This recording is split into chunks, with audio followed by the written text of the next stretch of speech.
Who doesn't love March? Love it. Been watching this for the last, probably about the last 2 to 3 weeks. Is that, do we got Scott online? All right, let's go to Scott here. Hey, Scott, how are you this morning? All right, Rock, how are you doing? Doing great here. Can't wait to watch another back-to-back days of college basketball. Yeah, this is a great time of the year. There's no question about it. Scott, let's dive right into some Syracuse stuff here with you to start. And, you know, Syracuse down the stretch, probably the last 10, 11 games, it was really a different Syracuse team than what we saw early on in the year. What changed for you in the eyes of Syracuse here in the second part of the year? Well, I think this has been such a strange season, Rock, given the COVID problems and so forth. And I think that it really impacted Syracuse more because they play that 2-3 zone. And, there were times when they had to shut down. They didn't practice for 10 days or whatever, I think, at one stretch. And so it's really, really difficult to play this defense if you haven't practiced it. And I think, as they got into a rhythm, as the season progressed, I think that helped them tremendously. And we're seeing that I think the zone played a big factor, in both of these early tournament wins. I think also, obviously, Buddy is shooting lights out, and he was really struggling. And here's a kid who, was sidelined by COVID, sure, and had some problems there. I think also we're just seeing, we're seeing some better play. Joe Girard is another guy who was sidelined by COVID, and got to the point there where he was really, really struggling in every aspect of the game.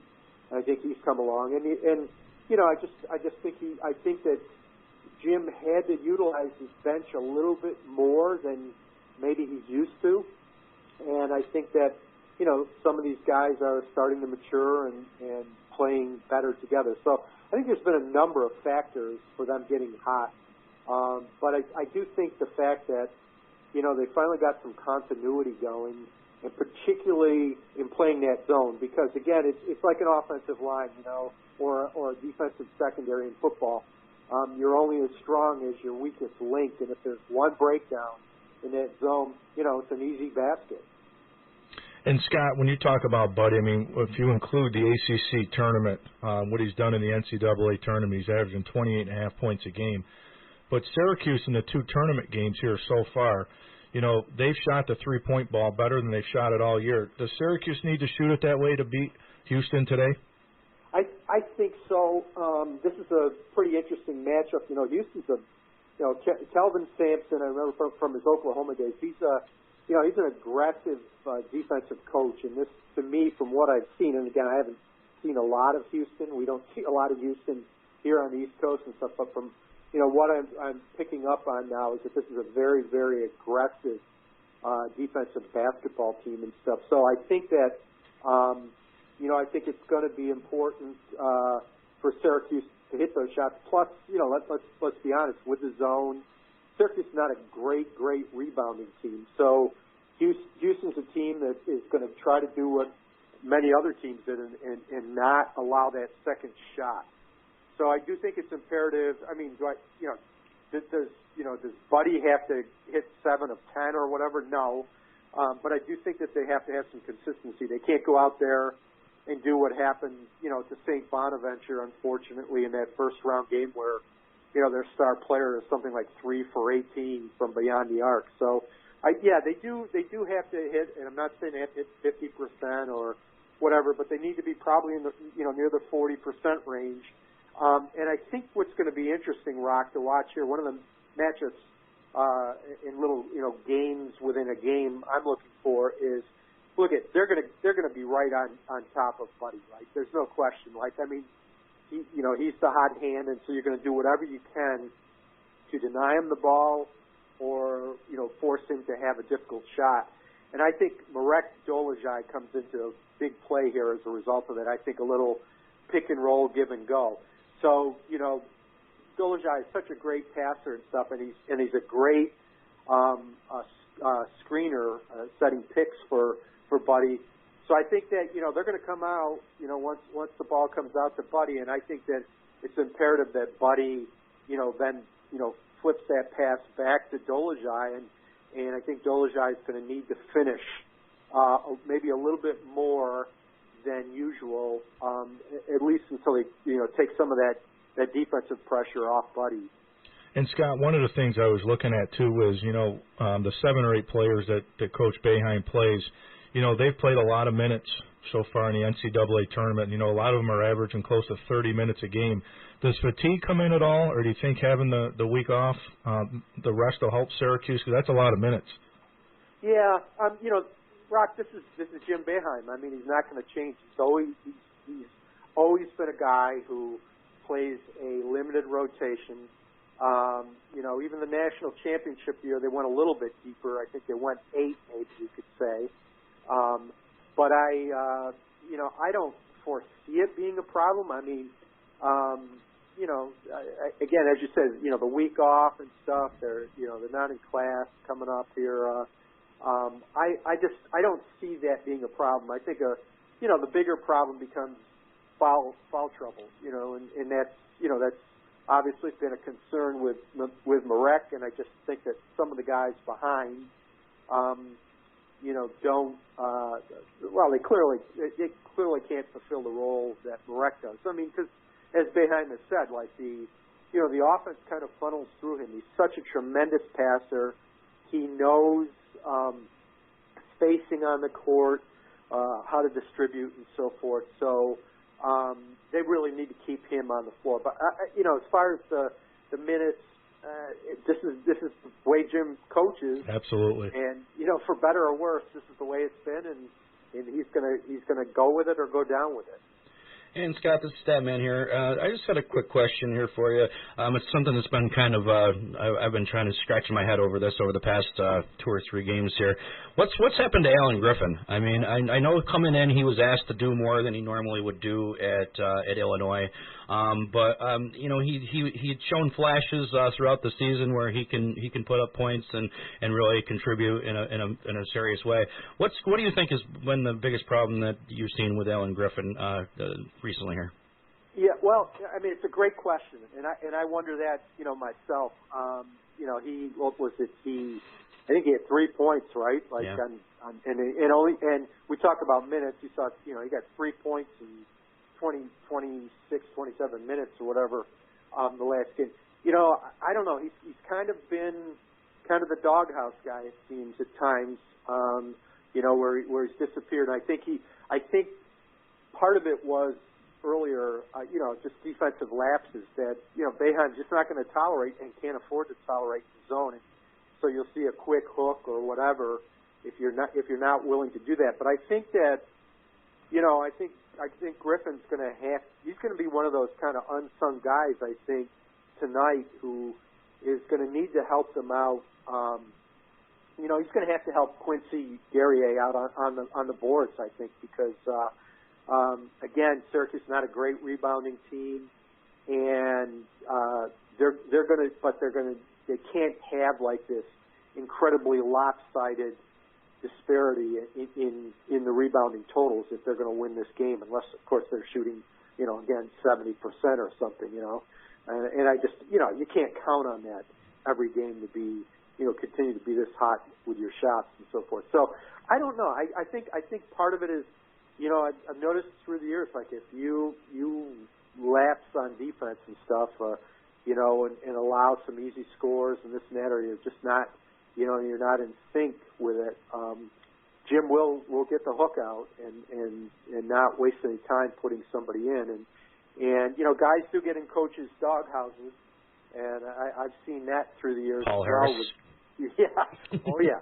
Yeah. There's no shortages. I mean, from the time I started, covering, Boeheim's teams back in the 80s and stuff, or even 70s, there was always seemed to be some, designated guy who gets stuck in there and has a real hard time getting out of that doghouse, and so I think that I think he could be an unsung type guy who's going to have to give them better quality minutes, especially, if this team gets into any sort of foul trouble. But they're going to need to have some guys hit the boards.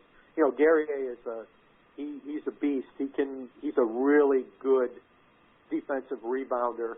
But they're going to need more help because this is not Houston's not a huge team. I think their tallest guy's about 6'8", but they're very aggressive and very physical. So I think that there's going to have to be some rebounding by committee here to kind of help out and keep the disparity down there and get some second shots and also prevent some second shots on defense. Scott, outside of the Syracuse-Houston game, is there one game that you're looking forward to watching the most this weekend? Well, I think I'm obviously very, very intrigued by Loyola of Chicago and the run they've been on, and I think they're kind of it's less of a Cinderella team run than it was a couple of years ago. I think they're a very good, legitimate team that has an excellent shot of going to the Final Four. I still think, Rock, I still like your Zags. I really think that this is their year. I keep an eye on them. They're a fun team to watch too. We don't get to see them an awful lot. They're on enough now, but I just like the way they play basketball. And they've got legitimate talent. They've gone from this who wants to go play out there, and it's just great coaching or whatever, pulling this all together.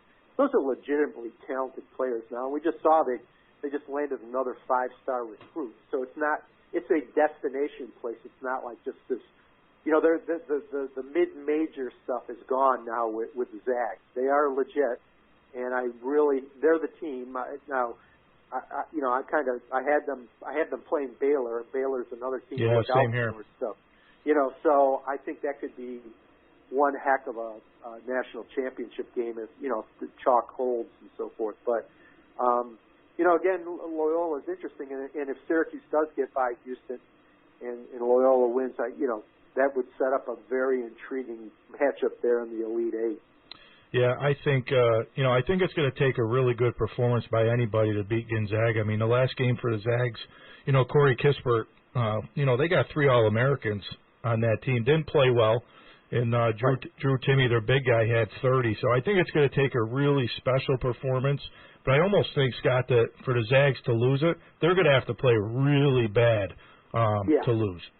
Yeah, I agree. And, and the beauty of them, like you say, 3 All-Americans, I mean, one guy can have an off game, and they've got other people to pick them up. It would almost take 3 bad games. Three guys having bad games, or if they just get, they get too hyped up, and get those championship jitters because you're trying too hard or whatever.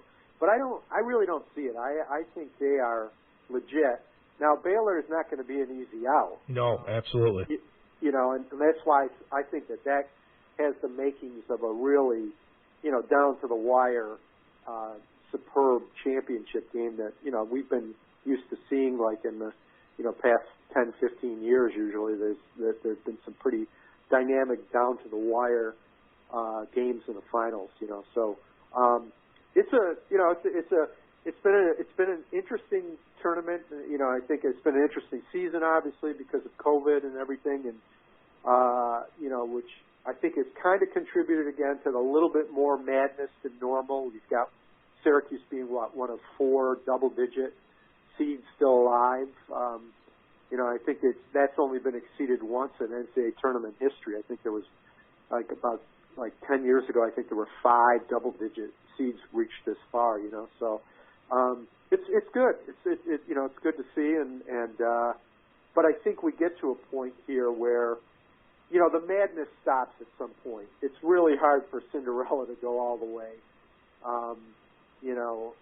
for a double-digit seed to do something like that. So, I think chalk will prevail, and that's why I think the Zags are it. I mean, God forbid if we have a COVID issue. Now, that's the other thing that we never know. Yeah, right? yep. It's kind of like the injuries you're not expecting now, and that's been, I think that despite all of that, I think that the tournament has gone off tremendously well, with the exception of one game you lost, and that was heartbreaking. For what, VCU? Yeah, I think it was that. That was a heartbreaking thing to see. But considering all the circumstances that they've played all but one game, I think that's pretty remarkable. And let's hope that continues on. So, Scott, last thing on who wins. Does Syracuse get it done tonight? Yeah, I think they do. I think that, even though Houston has played some other zones, they haven't played Syracuse's zone. And I just think Syracuse is playing very, very good team basketball. They're moving the ball well. And I think that they've got a really good shot here. I really do. So I like them tonight, even though they're underdogs. Yep. They've been all along, so. Well, Scott, we appreciate you coming on here, and I always do, and let's do it again soon. Hey, it sounds great. Thanks, Rock, for having me. I always like to come on the Rome Airways. Awesome. Thanks, Scott. Appreciate it. Take care. Yeah, some interesting takes, and Scott's always good to break down Syracuse for us. Oh, yeah. But, Statman, I know you're out of here, so I got to get your prediction. Let's run through these games today. Oregon State and Loyola Chicago. Who you got? I want to go with the Beavers, but I'm going to have to go with Loyola Chicago. Keep that